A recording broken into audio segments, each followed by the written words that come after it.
He's a professor in the Graduate School in Demography and Economics at the University of California, Berkeley, and the author of the book, Population Aging and the Generational Economy, A Global Perspective.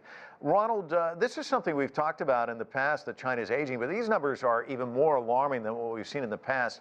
What do you make of these new numbers?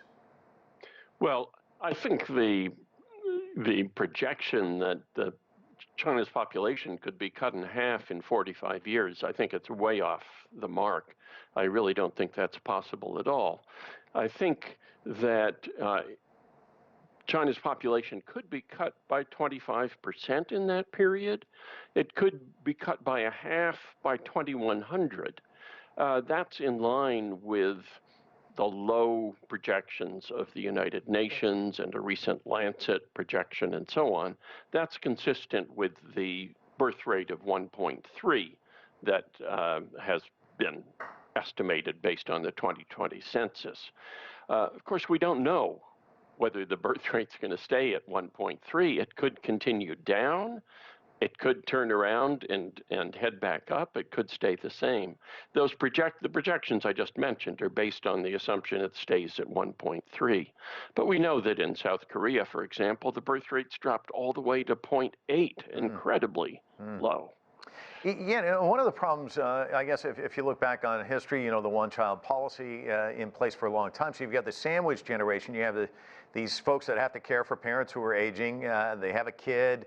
And adding more children, in some cases doesn't look all that appealing. It's more work in a sense. How do you reverse that mindset?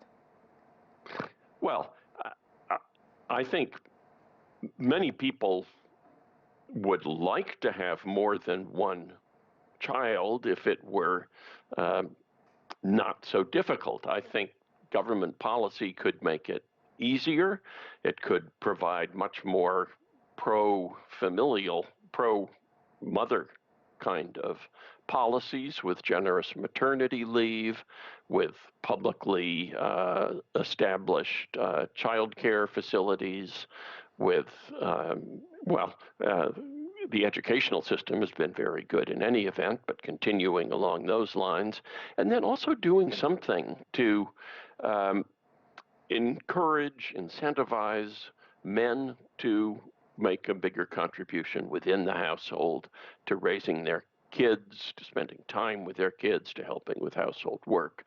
These are sorts of things that seem to have had some effect elsewhere in the world, whereas simple financial incentives to raise fertility have not. So what are concrete steps that the government can take to do exactly what you're talking about, do you think? Well, I was trying to be concrete in what I just suggested, but